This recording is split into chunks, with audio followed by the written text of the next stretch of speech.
네, 국회 정상화 이틀째인 오늘 국회 각 상임위에서는 남북 문제와 미국의 통상 압박, GM 사태를 비롯해 각종 현안을 놓고 여야 간의 날선 공방이 펼쳐졌습니다.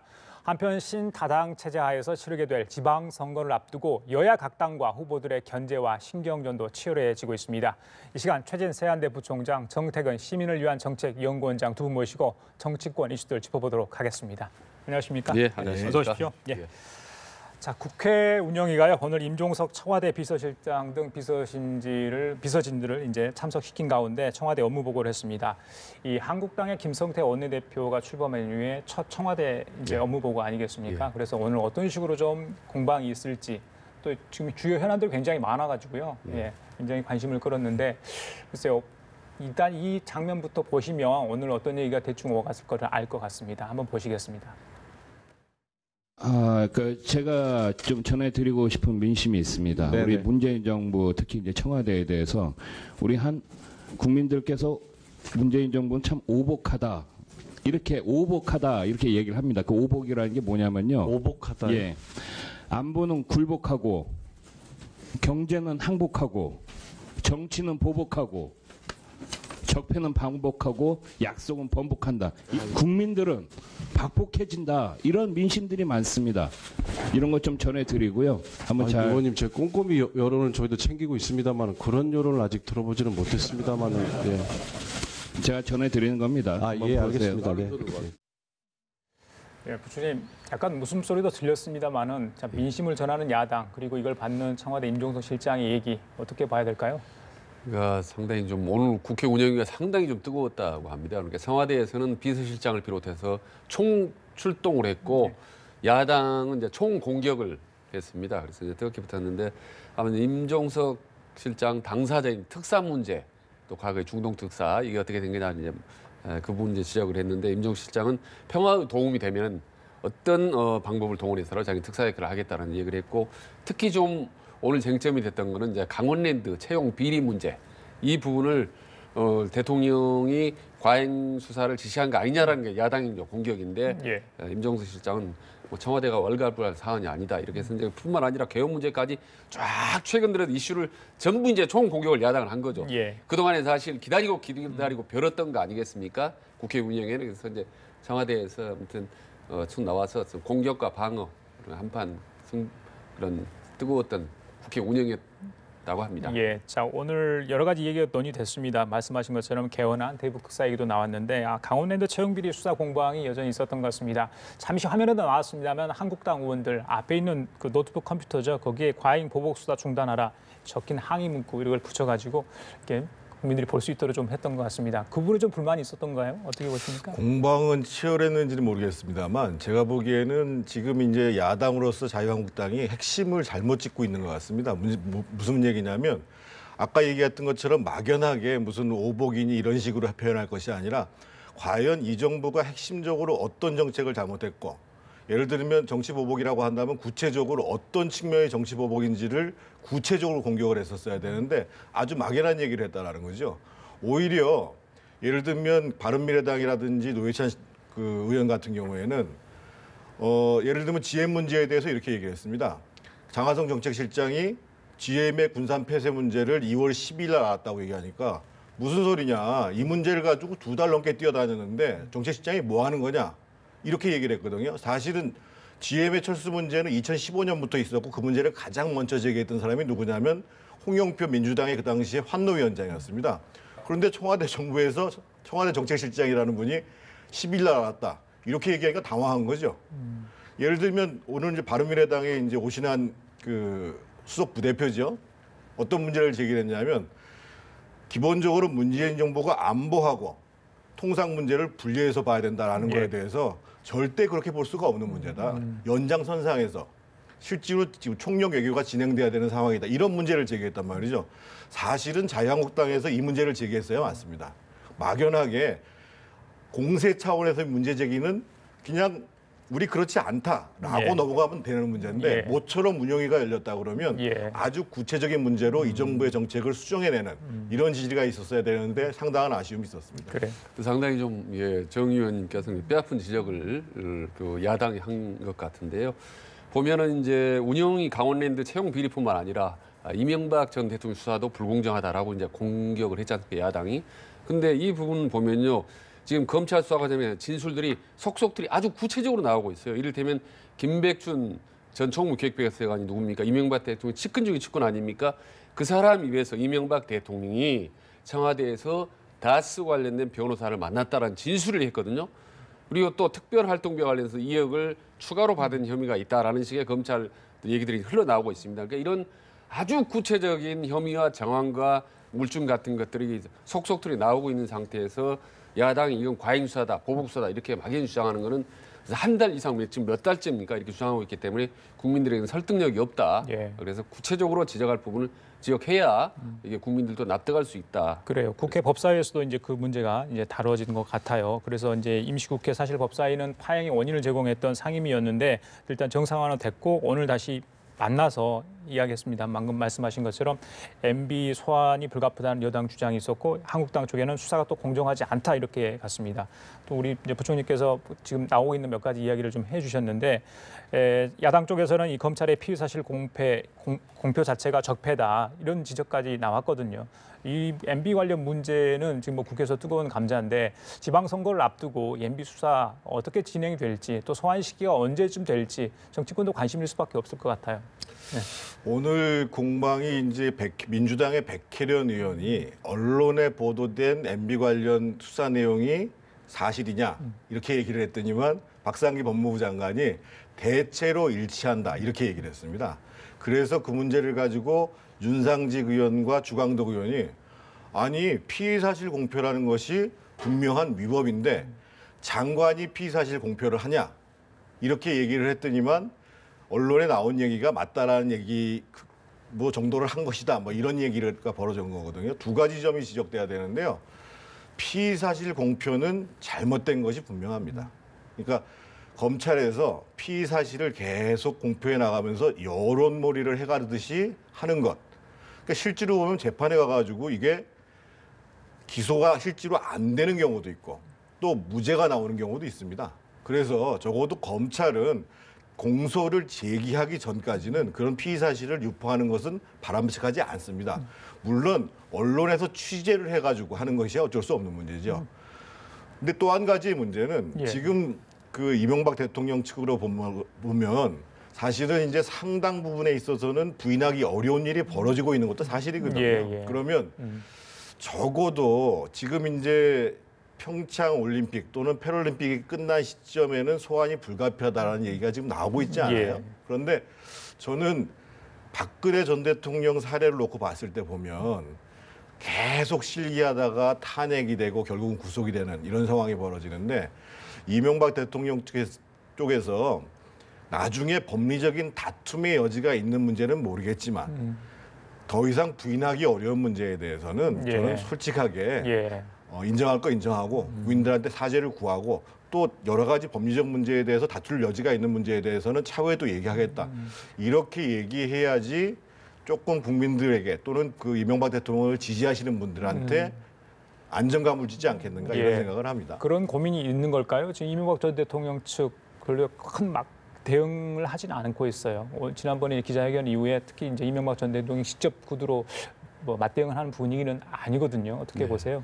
지금 그도 그럴 수밖에 없는 게 거의 지금 이명박 대통령 관련된 여러 혐의들이 거의 뭐 양파 가듯이 계속적으로 지금 쏟아져 나오고 있지 않습니까? 이런 상태에서 섣불리 뭐 정치 보복이라 할 경우에는 오히려 훨씬 더 이제 국민의 여론이 더 악화될 소리가 있다고 봅니다. 그리고 아까 피의사실 이제 공표 그 부분인데 그 부분이요 법리적으로 이제 맞는 말씀인데 정 의원님. 근데 국회에서는 사실 그런 논란이 수도 없이 많았었습니다. 야당 의원이 여야 의원이 세게 질문하는데 법무부 장관 입장에서는 자칫 답변을 또 안 할 수도 없거든요. 그럼 답변을 하는 순간 또 그게 피사실로 몰아버리기 때문에 상당히 좀 그 경계선이 애매모호한 경우가 사실 있습니다. 알겠습니다. 자, 청와대 얘기를 나왔으니까 잠깐 요구할게요. 예전에 좀 부총님 청와대에 계실 때도 그랬겠지만 제가 이걸 처음 알았어요. 지금 감사원이 올 상반기에 대통령 비서실 또 대통령 경호처 국가안보실에 대한 기관 운영 감사를 한다고 합니다. 청와대 감사가 15년 만에 처음이다. 그 전에 이제 재무감사 정도는 했던 것 같은데 이게 전혀 이루어지지 않았다. 글쎄요, 뭐 최고 권력 기관이 청와대라고 할 수 있는데 감사원이 범접할 수 없는 건가요? 아니면 제도적으로 이게 미흡하기 때문에 그런가요? 제도적으로 분명히 있는데 감사를 안 한 것 같습니다. 지금 상황으로 보면. 감사를 하기 어려웠죠. 예. 뭐 감사원이 아무리 세다고 하지만 예. 청와대 대통령보다 더 세겠습니까? 그건 엄연한 우리 권력의 이제 현실이기 때문에 전에 이제 청와대 근무할 때도 가끔 감사하고 불시에 감사하기도 하고 재무감사도 하지만 솔직히 말하면 강도가 그렇게 세지는 않죠. 예. 예, 부드럽게 하는데 요번 같은 경우는 지금 2004년 후입니까? 지금 이후에 15년 만에 지금 다 하겠다는 거 아닙니까? 경호실, 뭐 비서실, 예, 맞습니다. 국가안보처까지 시작한다는 건데 아마 저는 이걸 얘기를 들으면서 그런 생각이 들어요. 구중궁궐이라는 얘기 얼핏 단어가 나오고 왜냐하면 과거에 뭐 주사 아줌마다 그래서 누구나 수시로 청와대를 드나들고 말이죠 하는데도 그 어떤 보안 장치나 이런 부분이 전혀 이루어지지 않았습니다. 이런 부분에 한번 들여다봐야 될 필요가 있다라는 거 또 하나 얼핏 생각나는 단어가 조국 민정수석이 했던 그런 단어가 육참골단이라는 단어가 여기서도 생각나는 부분인데 감사를 받으면요 어찌됐든 아무리 현직 살아있는 권력이라 하더라도 상당히 힘듭니다.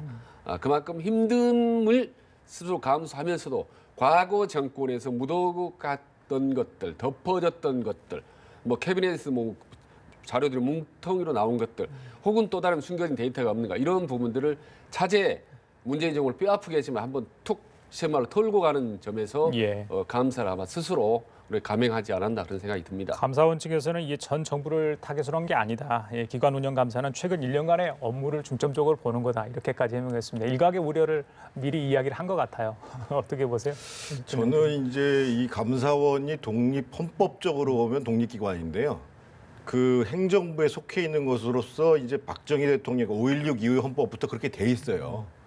그래서 사실은 상당히 어려운 점이 있는데 분명한 사실은 지금 그 최재형 감사원장이 이전의 감사원장하고 굉장히 다릅니다.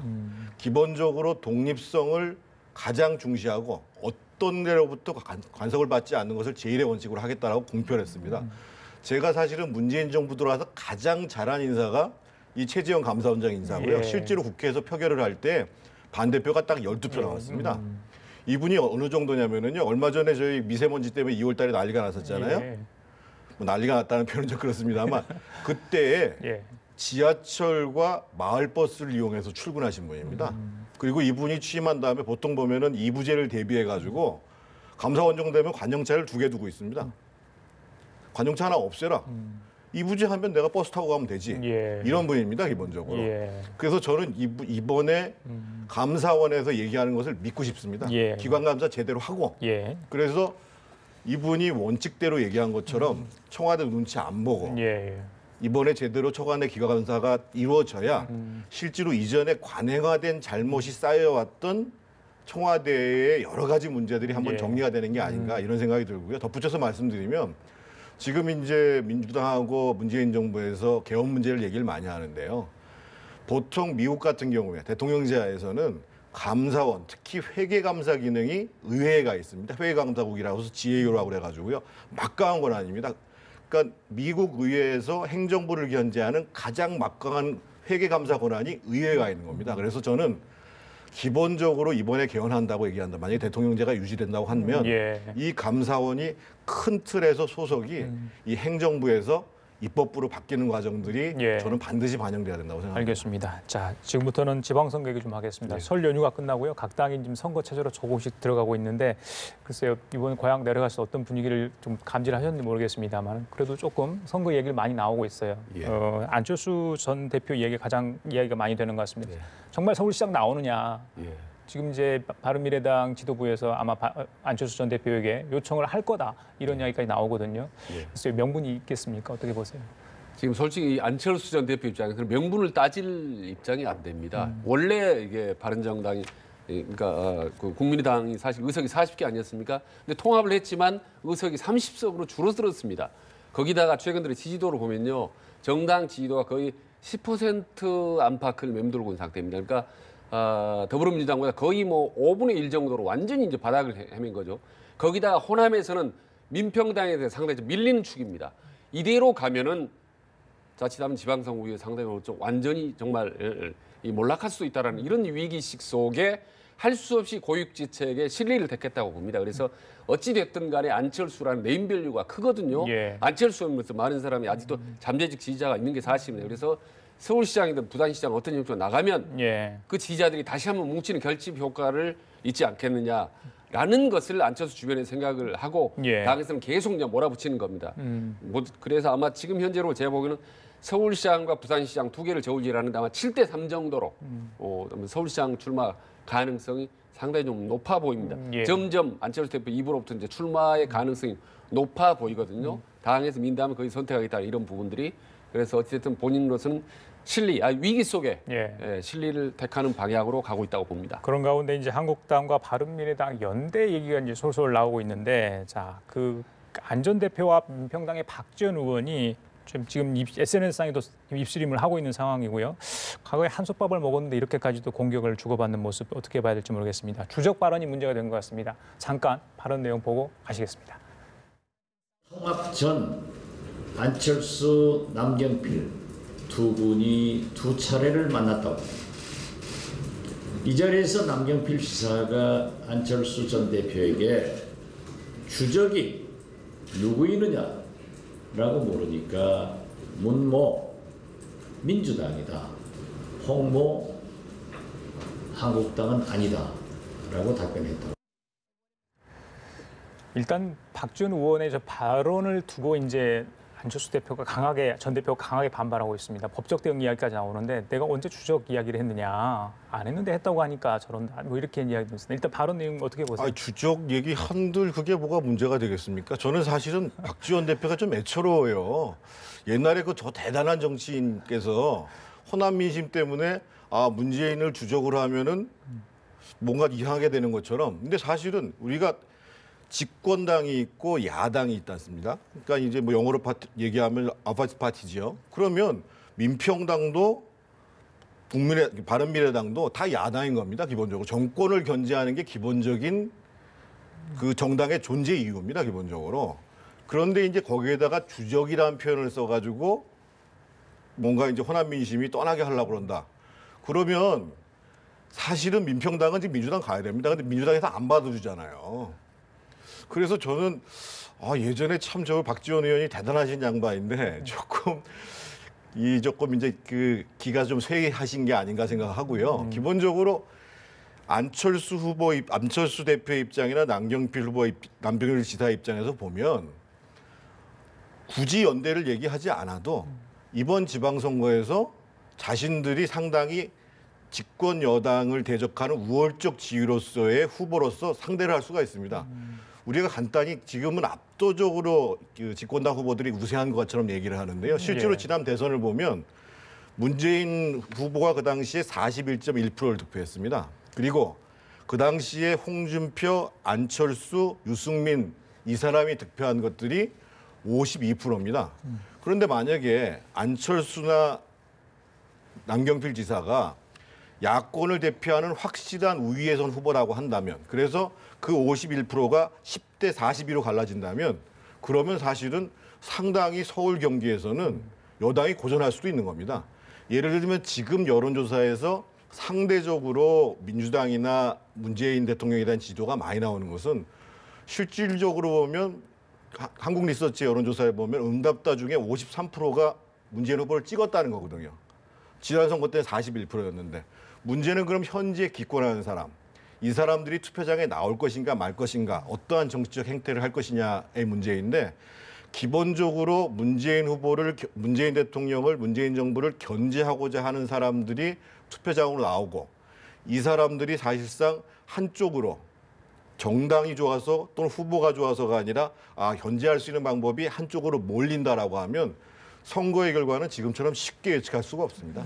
아까 주적이라는 표현이 상당히 좀 자극적이지 않습니까? 사실 주적하면 우리 이제 북한 흔히 이제 떠올리기 때문에 아마 상당히 양쪽에서 특히 이제 안철수에서 예민한 반응을 한 것 같아요. 근데 주적이란 표현을 썼는지 안 썼는지 모르겠지만 마음속으로는 안철수 전 대표 마음속으로는 주 경쟁자는 아마 문재인 대표나 더불어민주당 생각하지 않을까라는 생각이 듭니다. 그리고 아까 이제 이른바 수도권 빅딜설인데 자유한국당하고 이제 바른미래당 빅딜 아닙니다. 빅딜 아니고요. 아니요, 그러니까 설입니다. 그런 얘기들이 도는데 이제 뭐 아마도 제가 보면 결국 이 수도권에 그러니까 서울에서 안철수 시장이 나가면은 자유한국당에서는 후보를 내지 않고 그다음에 이제 경기도나 남경필, 인천 유정보 후보가 이제 자유한국당 후보가 있기 때문에 바른미래당 후보도 여의치 않다 그러면 안 된다. 그래서 서로 좀 상생하자. 뭐 이런 얘기들이 사실 구체화는 없어요. 근데 언론이나 방송이 계속 나오고 있는데 예. 만약에 실제로 그게 현실화될 경우에 제가 보기에는 아마도 자유한국당은 득이 더 훨씬 많고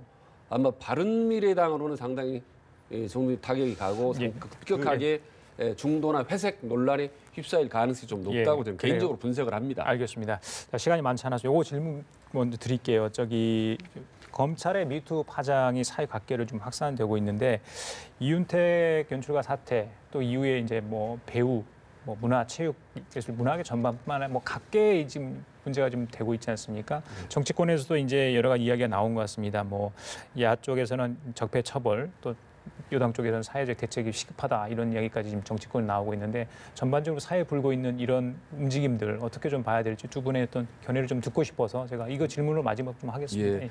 보면 뭐 배우, 뭐 교수, 뮤지컬, 그 영화 감독에서 쫙 나왔지 않습니까? 근데 저는 제일 좀 걱정되는 게 만약 이후에 정치인의 이름이 거론된다면 현직 정치인의 이름이 이 미투 대상으로 거론된다면 이 파장은 정말 대한민국을 뒤흔들 거라고 봅니다. 이 부분이 걱정이 많이 되는 거죠 이제. 혹시라도 그렇지 않다. 이제 미국 같은 경우 보면 정치권은 확 퍼졌지 않습니까?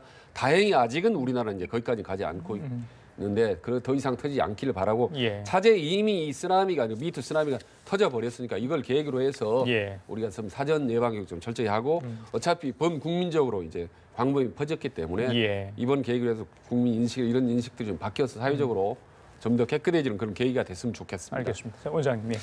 저는 뭐 과거에 정치권에서도 그런 일이 있었다라고 저는 생각을 합니다. 근데 지금 이 문제야말로 제가 보기에는 국회에서는 이런 거를 저는 특검해야 된다고 생각합니다. 지금 체육계, 문화계, 법조계, 교육계까지 다 벌어진 일이잖아요. 그래서 적어도 국회에서 사실은 이런 문제를 가지고 특검을 만들어 가지고 진상조사도 제대로 하고 재발 방지도 하고 그 이전에 우리 정부가 지금 문재인 정부가 여성단체 그리고 법조계 그리고 지금 이제 정부에서 이제 관련되고 있는 문화계 뭐 문화부라든지 뭐 여성가족부 같이 해서 예. 정부에서 먼저 이런 피해가 왜냐하면 선의의 피해자들도 있을 수 있고 또 변명을 하시는 분도 계속 계시면서 계속 상처를 키우시는 분도 계시거든요.